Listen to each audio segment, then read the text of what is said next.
মুহূর্তে আমরা রয়েছি হাওড়া ময়দানে এবং এই হাওড়া ময়দানে ইস্ট ওয়েস্ট যে মেট্রোর কাজ সেটা কিন্তু জোর কদমে শুরু হয়ে গিয়েছে।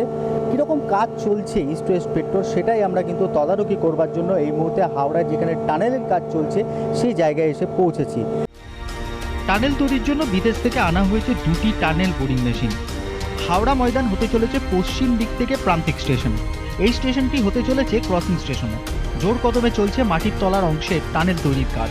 টানেল তৈরি করা প্রকল্পের সঙ্গে যুক্ত ম্যানেজার আর শ্রীনিবাসন জানালেন কিভাবে কাজ এগোচ্ছে। এই মুহূর্তে আমরা ঠিক টানেলের মধ্যে দাঁড়িয়ে রয়েছি। টানেলের কাজ কিন্তু ইতিমধ্যে শুরু হয়ে গিয়েছে। কিভাবে কাজ চলছে আমরা জেনে নেব।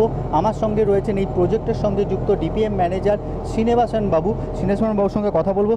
सर, ये जो काम हो रहा है यहाँ पर कैसे काम चल रहा है, क्या क्या सेफ्टी मेजर आप लोग यूज़ कर रहे हैं, कैसा काम कैसे चल रहा है, ये इसका टेक्निकल पार्ट क्या है? ये देखिए, ये टनल बोरिंग मशीन है। ये टनल बन रही है मेट्रो प्रोजेक्ट के लिए। इसके लिए हम सेफ्टी मेजर्स लेते हैं। देखिए, टनल चल रहा है, अंदर फ्रेश हवा के लिए हम एक एक्सियल फैन से हम हवा दे रहे हैं, ये ऑक्सीजन लेवल्स मेंटेन करने के लिए। প্রতিদিন 4.4 মিটার করে টানেল বোরিং মেশিনটি মাটি কেটে এগোচ্ছে। একই সঙ্গে মেশিনটি সিমেন্টের আস্তরণ তৈরি করছে যাতে উপরের মাটি ধসে নিচে না চলে আসে। কিভাবে কাজ করছে মেশিনটি দেখে নেব। এই মুহূর্তে আমরা রয়েছি ঠিক টানেল বোরিং মেশিন যেটা রয়েছে তার ঠিক সামনের অংশ। জানি না বাংলা টেলিভিশনে কোনো সংবাদ মাধ্যম এত দূর পর্যন্ত আসতে পেরেছে কিনা। আমাদের সৌভাগ্য, আমরা দর্শকদেরকে দেখাতে পারছি এই যে টানেল বোরিং মেশিন রয়েছে। এই বোরিং মেশিন কিন্তু আস্তে আস্তে বোর করতে করতে অর্থাৎ খুঁড়তে খুঁড়তে সোজা এগিয়ে চলে যাচ্ছে যে গর্ত রয়েছে, গর্ত খুঁড়তে খুঁড়তে চলে যাচ্ছে গঙ্গা বক্ষের দিকে। এবং সবথেকে উল্লেখযোগ্য হচ্ছে এই যে দেওয়ালের আস্তরণগুলো তৈরি করা হচ্ছে, এই আস্তরণগুলো কিন্তু এই টানেল বোরিং মেশিন যখন গর্ত খুঁড়ছে তার সঙ্গে সঙ্গেই কিন্তু এটা নিজে নিজেই কিন্তু এই আস্তরণগুলো তৈরি হয়ে যাচ্ছে।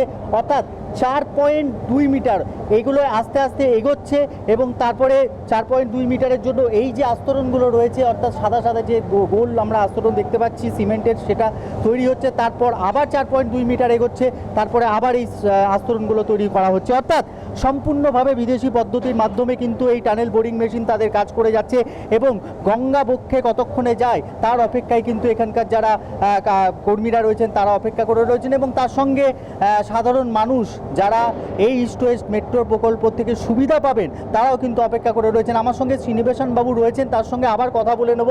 श्रीनिवासन बाबू, हमको थोड़ा बताइए ये जो मशीन है ये काम कैसे करता है? कितना आप जो बता रहे थे 4.2 मीटर जो काम करते करते जाता है, ये मशीन काम कैसे? 4.2 मीटर नहीं है, एक बार हम आगे बढ़ सकते हैं 1.4 मीटर। अच्छा। जितना हमारा सेगमेंट विड्थ होता है वो 1.4 मीटर है। वो 1.4 मीटर हम माइनिंग करने के बाद ये लाइनिंग बिल्ड करते हैं सेगमेंट एरेक्टर के हेल्प से। इसके बाद फिर हम 1.4 मीटर आगे बढ़ सकते हैं। ऐसा 1.4 आगे बढ़ने के बाद लाइनिंग बिल्डिंग करते हैं, फिर 1.4 ऐसा करते हैं। अच्छा, ये जो रिवर है हुगली रिवर, ये कितने दिन तक पहुंच जाएगा ये बोरिंग करते करते? देखिए, ये सिचुएशन मतलब सर्कमस्टेंसेस के डिपेंड होता है। सी अब सब कुछ सही चला, प्रॉबली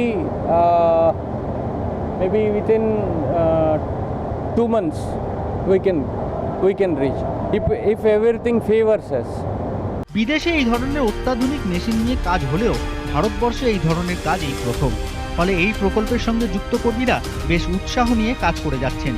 ব্যবহার করা হচ্ছে ফ্লাই অ্যাশ এবং কংক্রিটে, যাতে টানেলের ভিতরে আস্তরণ তৈরি করা হচ্ছে সেটা কোনোভাবে ভেঙে না যায়। একইভাবে গঙ্গার তলার নিচ দিয়ে যখন টানেল তৈরি করা হবে তখনও নিরাপত্তার দিকটাই বিশেষ নজর দেওয়া হবে, যাতে গঙ্গার জল কোনোভাবে চাপ তৈরি করতে না পারে। আর কি কি ব্যবস্থা নেওয়া হচ্ছে এই বিষয়ে জানালেন প্রকল্পের নিরাপত্তার আধিকারিক। এক ধরুন টানেল যেটা সেটা আপনার মাটির নিচে দিয়ে যাচ্ছে। এখানে আমরা যেটা প্রথম যে মেজার্সটা করি সেটা হচ্ছে গ্যাসেস, টক্সিক গ্যাসেসের পরিমাণ কত। মানুষ একটা নির্দিষ্ট এনভায়রনমেন্টে তার ব্রিথিং চালানোর জন্য যতটুকু দরকার সেই পরিমাণ আছে কিনা আমরা মাল্টিগ্যাস ডিটেক্টর দিয়ে ওটা চেক করি। আমাদের সেফটি অফিসাররাও আছে সাইডে, ওনারা ফ্রিকোয়েন্টলি আসেন, চেক করেন।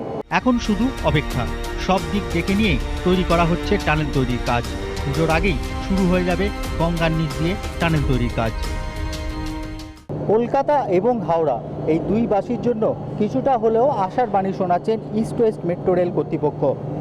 হাওড়া ময়দান থেকে যেভাবে গঙ্গার বক্ষের দিকে এগিয়ে যাচ্ছে টানেল বোরিং মেশিন, তাতে মনে করা হচ্ছে খুব তাড়াতাড়ি এই টানেল বোরিং মেশিন গঙ্গা বক্ষকে ছিঁড়ে কলকাতার দিকে প্রবেশ করে যাবে। যে সময়সীমা বেঁধে দেওয়া হয়েছে ইস্ট ওয়েস্ট মেট্রো রেলের তরফ থেকে, সেই সময়সীমার মধ্যেই কাজ শেষ হয়ে যাবে বলে আশা প্রকাশ করছেন এই কাজের সঙ্গে যারা যুক্ত আধিকারিকরা রয়েছেন তাঁরা। ততদিন পর্যন্ত কিছুটা হলেও অপেক্ষায় থাকতে হবে কলকাতাবাসীকে। ক্যামেরায় অভিজিৎ দাসের সঙ্গে শান্তনু চট্টোপাধ্যায়, জিল স্পোর্টস অ্যান্ড নিউজ, হাওড়া।